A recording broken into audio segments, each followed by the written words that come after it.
Here's my question for you today. If I could give you a special set of headphones, and if you put those headphones on, you could hear what other people were saying about you in the other room, would you wear them?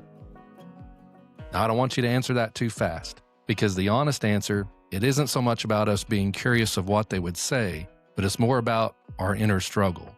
It's about what we truly desire and what we're longing for. See, some of us hope to hear the good things. Some of us need that reassurance. Some of us want proof that our efforts matter. Some of us want confirmation that we're not invisible. And if we're really being honest, some of us are afraid to wear them because deep down we're scared of what we might hear. See, that fear alone tells us something important about ourselves, because the need to know what others think about us usually reveals something that we're missing inside of us. And here's what I've learned after years of ministry and leadership and life.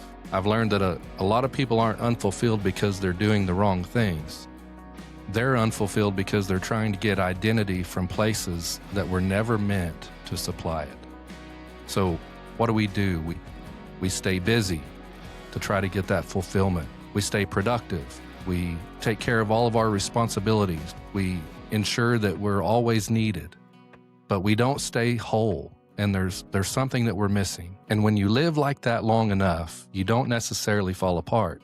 You just slowly wear down. You get tired in ways that a good night's sleep doesn't fix. You may receive everything that you want and be successful, but you remain restless. And you can be surrounded by people and still feel oddly alone.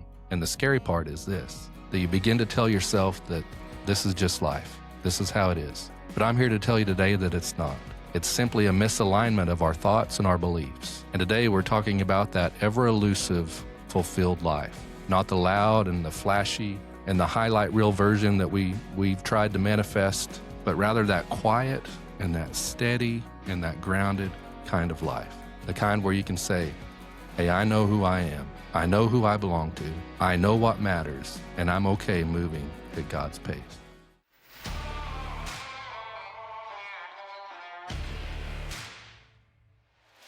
You're listening to the Resolute podcast, where faith fuels leadership and purpose.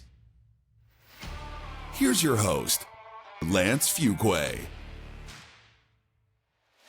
Hey, welcome back to Resolute. This is the space where we stop living on autopilot and we start living on purpose, where we don't just talk about faith, we apply it to the real places in our lives. I'm Lance, and if you're listening today and you're feeling tired or you're feeling restless or you feel like something's missing and you just can't pinpoint what it is, then I want you to know something right now, that you're not broken, you're not lost, you're not failing at life. You may just be hungry for alignment and purpose. And being hungry for more, it isn't a problem that you have, but rather it's an invitation that screams that you were made for more. So let's talk today about the lie that we all seem to have accepted as truth. See, the lie says this. It says, if you can just get to the next thing, then you'll finally feel settled. If you could just get to that next big pay raise, or if you could get to that next fruitful season, or if you could just get to the next relationship or the next achievement that you've set before yourself, then everything would be great and everything will be better. But here's what actually happens. You reach those things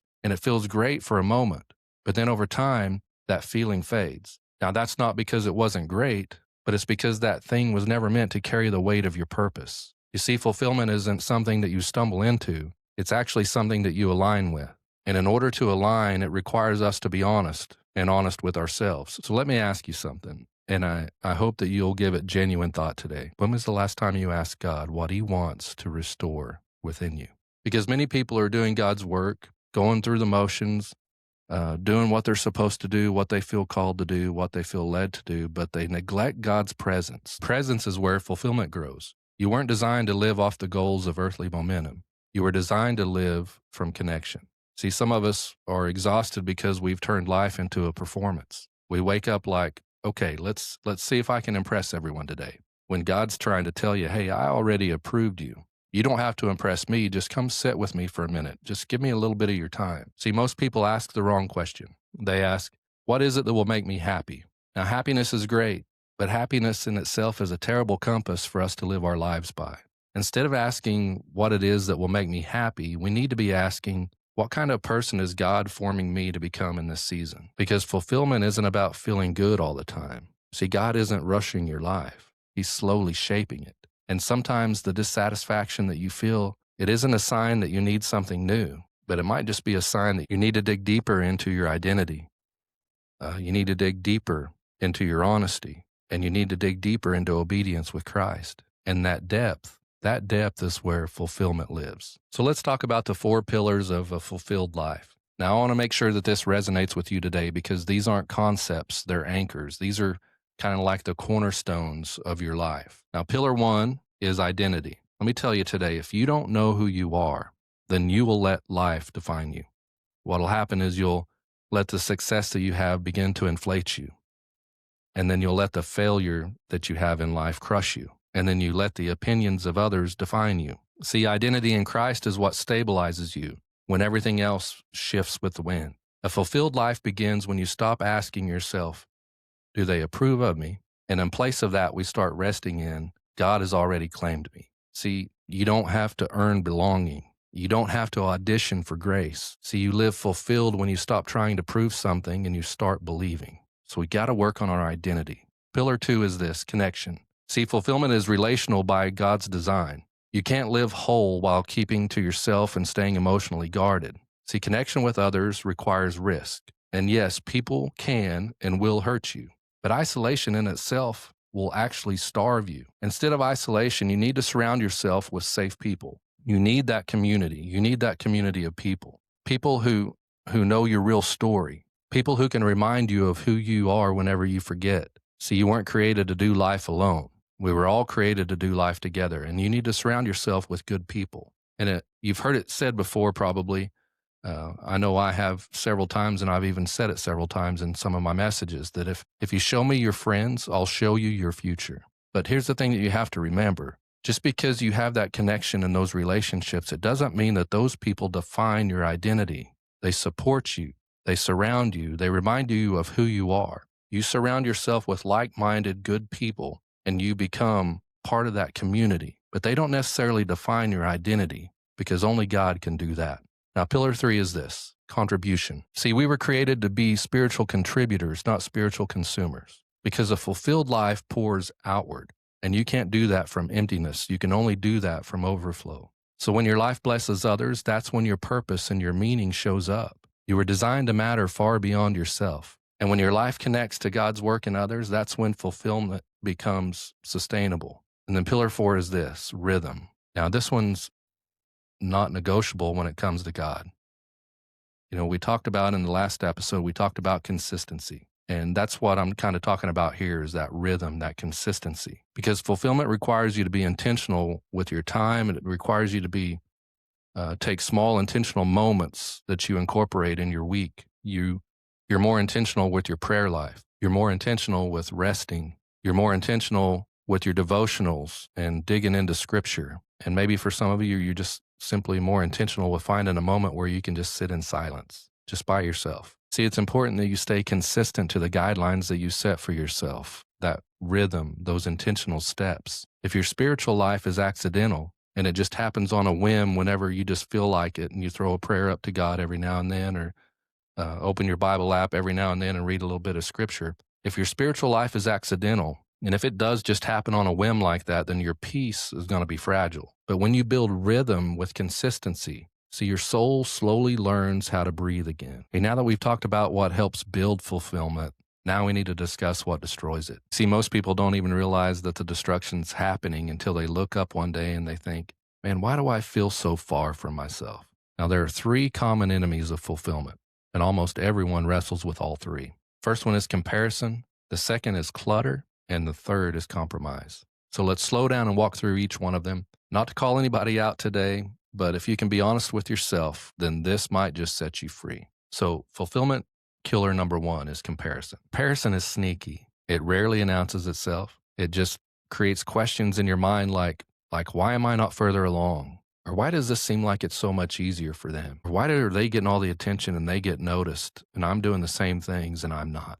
See, comparison doesn't just steal joy. It actually distorts our perspective. It makes you forget where God brought you from. It also makes you resent the pace that He's using with you. And here's what comparison does better than anything else. It turns our gratitude to God into frustration. See, you can be standing in an answered prayer and still feel dissatisfied because someone else got something different. See, comparison convinces you that God is fair with everyone else and he's forgetful with you. But let me tell you something important today. God doesn't build duplicate lives. He builds unique, set apart, faithful ones. You see, your timeline is not behind, and your pace is not wrong, and your season is not wasted. Some of you are in a season of root building, and you're frustrated because you haven't seen the fruit yet. But see, you have to understand that those roots have to grow and dig deep long before the fruit will ever come. And a fulfilled life trusts the process, even when it doesn't understand the pace. Look, I don't have to tell you that comparison is wild. In the world that we live today, you can look at someone's 5-second clip online and you can feel bad about your entire life. Like, wow, those people are thriving.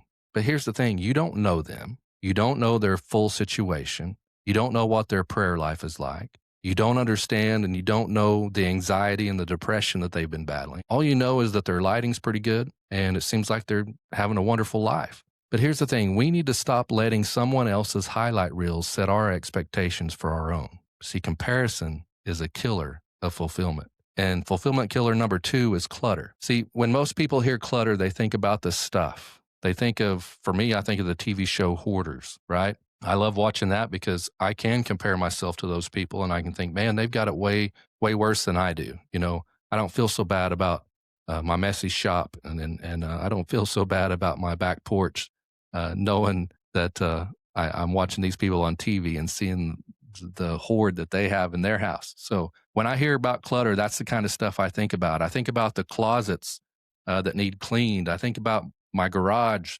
that could use a spring cleaning. I think about that drawer in my kitchen, the catch-all drawer that so many of us have that half the time we can't get closed. But the heaviest clutter isn't physical. The heaviest clutter is mental, it's emotional, and it's spiritual. See, clutter looks like too many commitments. Clutter can come across as too many voices in our head. Clutter can be too much noise around us. Clutter looks like too little margin for God. See, you're not fulfilled because your life is so crazy that all you have time to do is react. You make knee-jerk reactions to decisions and situations because you don't have time to pause and think it over. Think about it. You're bombarded with emails and you're just rapidly responding. You're getting notifications through every social media thing that you have and everything else and the group me's and all that. And you're just constantly responding just as quick as you can to just get it out of the way. You feel the weight of the world on you because there are so many expectations. And everyone has a request. Everyone needs this or needs that. And you feel like you have to fulfill every one of them. And your life is so cluttered that you never slow down long enough to hear God clearly. Now, here's a hard truth. A cluttered life can't hear a quiet God. You can't hear his whisper for the noise that you've created. And some of you don't need a new direction. You simply need fewer distractions. See, fulfillment grows in simplicity. I don't necessarily mean a simple life, but intentional simplicity implemented every day into your life. See, making the most of your time so you have less clutter. Saying no to good opportunities so you can say yes to God opportunities. So take a minute and ask yourself this question. Ask yourself this honestly. What is it in my life that's stealing my peace? What is it that's stealing my peace? And what is it that's pretending to be necessary? Because today that answer matters. Because whatever worldly clutter that you're clinging to and refuse to release will eventually control you. Sometimes the clutter you cling to is a busy life. Sometimes the clutter can also be emotional. Listen, I need you to understand this today. That emotional clutter that you cling to and carry with you will eventually control you. And for some of you, today's the day, and it's time that you clean house. So let's talk about the third one, compromise. Compromise is the most dangerous one because it always starts small, and we think, well, I'll allow myself to take this on just this once, or I'll make an exception just this time. But compromise rarely feels like it's sinful. In most cases, it's not. Most cases, it comes out of a pure heart, and it comes out of wanting to help and wanting to serve. But here's the problem. We allow compromise to feel reasonable. And compromise happens when you trade depth for convenience, when you trade conviction for comfort, when you trade obedience for ease. And here's what happens. You just begin to feel a little off, like things aren't working right, like you feel disconnected, you feel a little restless, you'll feel uneasy about certain situations and certain things. And that's not necessarily condemnation, What that is conviction, and it's trying to protect you. You see, a fulfilled life isn't perfect. It's simply alignment with God. And alignment produces peace, even when life is hard. So let's talk about why the modern world and our modern lives today make us restless. See, we live in a world designed to keep you unsatisfied. If you really think about it, you're constantly shown what you don't have. You're constantly shown what you could be, and you're constantly shown what you should want next. See, there's always another upgrade. There's always another opinion. There's always another standard. And if you're not careful, you'll live your entire life chasing a moving target, something that you can never catch. See, restlessness is not always a sign that you need more. Sometimes it's a sign that you need stillness. See, godly rarely competes with noise, and most of the time he waits for silence. You know, in my situation, I can say that God usually speaks to me at 3 a.m. If I'm too busy, if I've got a lot going on in my life and I'm not giving him the time that he deserves, what happens is somehow, some way, he wakes me up at 3 o'clock in the morning. And I have nothing else to do in that moment but to give him my full and undivided attention. And in those moments at 3 a.m. have been some of the times in my life that he's revealed things to me that I could have never even imagined. Those were some times in my life that I found breakthrough, that he was able to get my attention long enough to give me what I needed and to speak to me in a way that guided me and directed me in my next steps, because my world around me during the day was too noisy and it was too loud. Now, some of you know what that's like. You'll have a certain place in your life that's at 3 a.m. for you. What I want you to know is most of the time, God's not shouting at you. He's simply waiting for silence where he can get your attention. And that's why fulfillment often feels unreachable in a loud world. Not because God's absent, but because we're too distracted. See, some of you are exhausted because you've been trying to live at a pace that God never assigned you. You're measuring your life against people with different callings and different capacities that are in different seasons. See, fulfillment isn't found by speeding up. Instead, fulfillment is found by syncing up and aligning our hearts with God's heart. See, sometimes we simply need to find the courage to simplify. Simplifying your life takes courage because simplicity forces honesty. It forces you to ask, why am I really doing this? Or who am I trying to please? Or what am I afraid to let go of? Simplifying doesn't mean doing less for God. It means doing the right things for God with the right heart. And some of you feel guilty resting. Some of you feel guilty about slowing down. Some of you feel guilty about telling someone no. But I want you to know that rest isn't laziness. Rest is trust. So what I want you to hear today, if you don't get anything else out of this, I'm telling you, it's okay to take a nap sometimes. Rest says, God, I believe that you can work even when I take a moment to stop. And that belief, whenever you grasp that, is deeply fulfilling. So let's talk about this for a moment.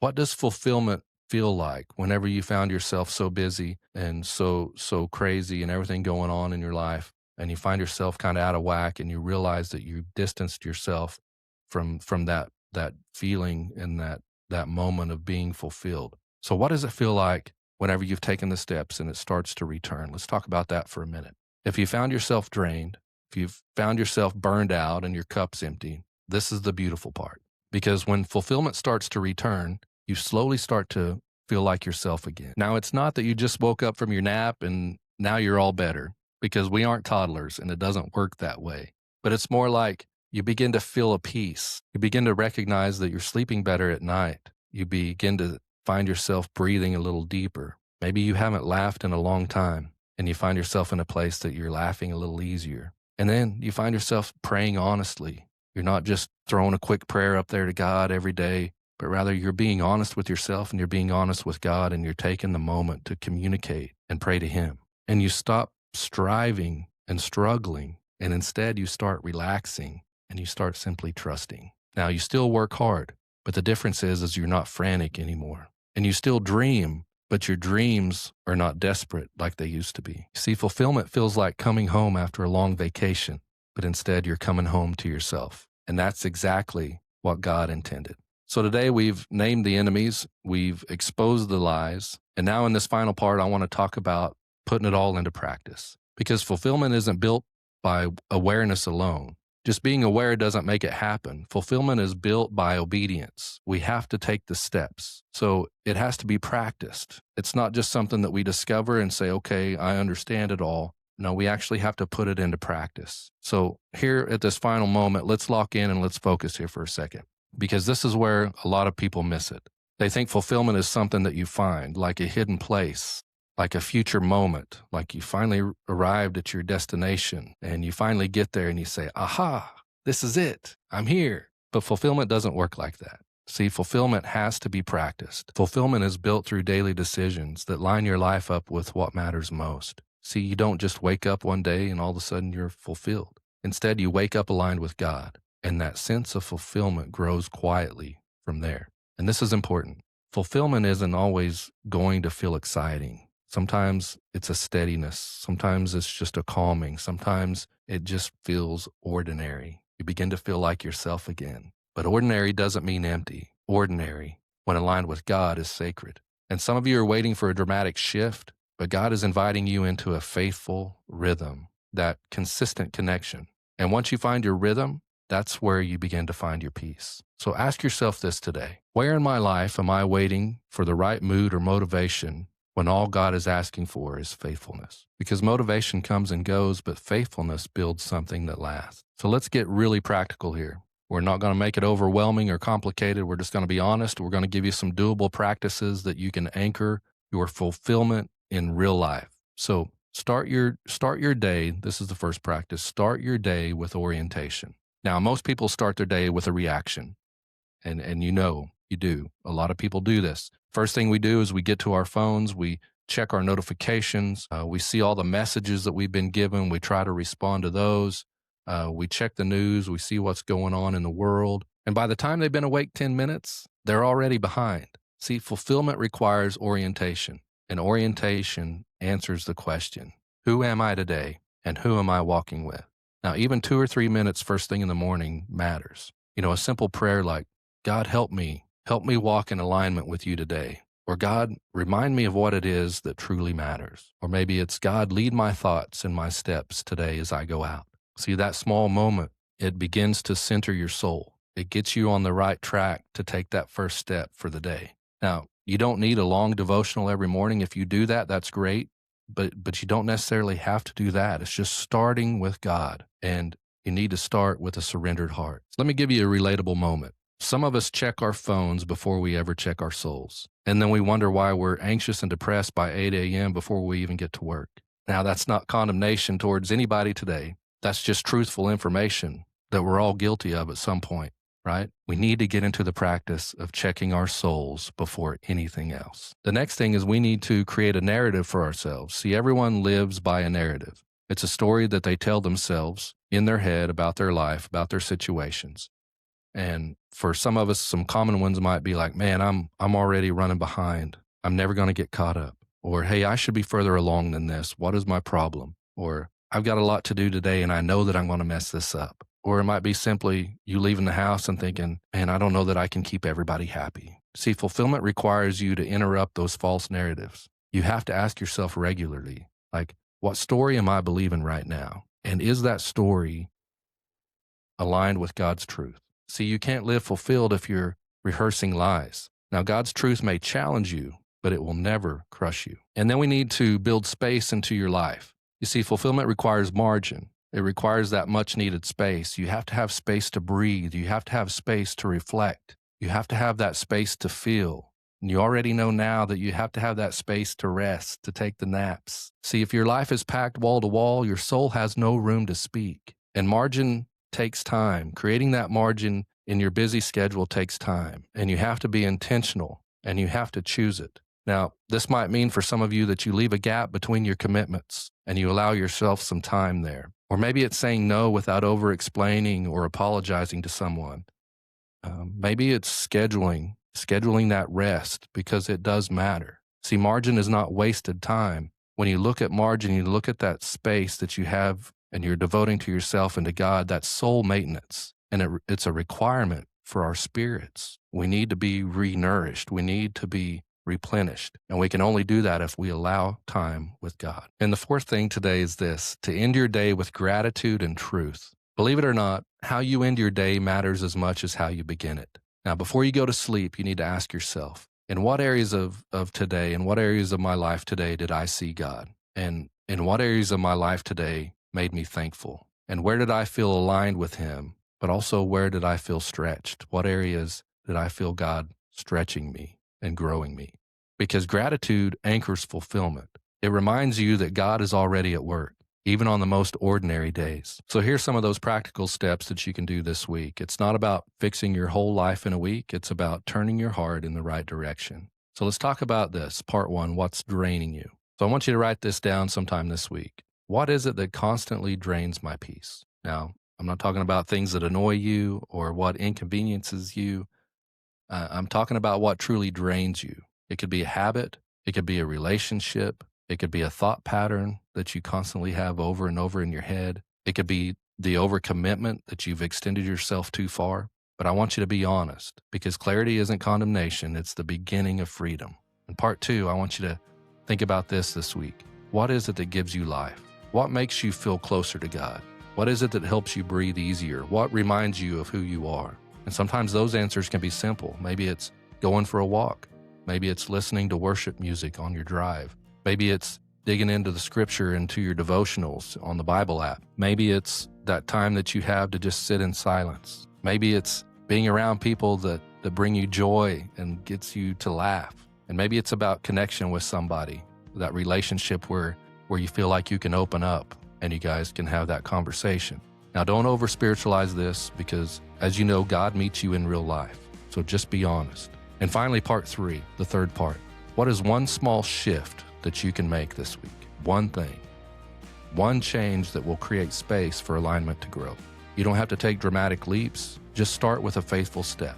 Find that one thing that you can change this week to allow yourself to have that space. So let's get back to those headphones. The idea that you could have some magical headphones that you put on and that gives you the ability to hear what other people have to say about you. Now, at the beginning, I imagine that question stirred your curiosity and maybe even struck a little bit of fear. But now, after everything that we've talked about, let me ask that question again. If you're given the opportunity, would you wear them? Now, here's what I've learned. When you live your life fulfilled, when you live your life aligned, you don't need to hear the room because you've already heard God. And when you're so tight with God and you've got that fulfillment and He's your anchor, what happens is your cup is too full for His approval and there's no room for anyone else's. See, you don't need constant affirmation because your identity has already been settled. You don't need to manage perception because your peace is rooted. See, a fulfilled life doesn't silence critics. What a fulfilled life does is it simply outgrows them. And when you know who you are, when you know whose you are, and you know why you're here, those other voices lose their power. And that, my friend, is where you find that freedom. See, all you really need is obedience. You don't need a different life. You need a deeper one rooted in who God says you are, a quieter life, a more honest one, a more aligned one. Fulfillment isn't found in chasing more. It's found in choosing what matters. Hey, if you want to build a resolute faith that stands firm in chaos, do me a favor, subscribe to this channel, and let's build that discipline together. So as you go today, stand firm in your God-given identity, live anchored in who God says you are, and in all things, remain faithful, remain grounded, and remain resolute. Hey, thanks for watching.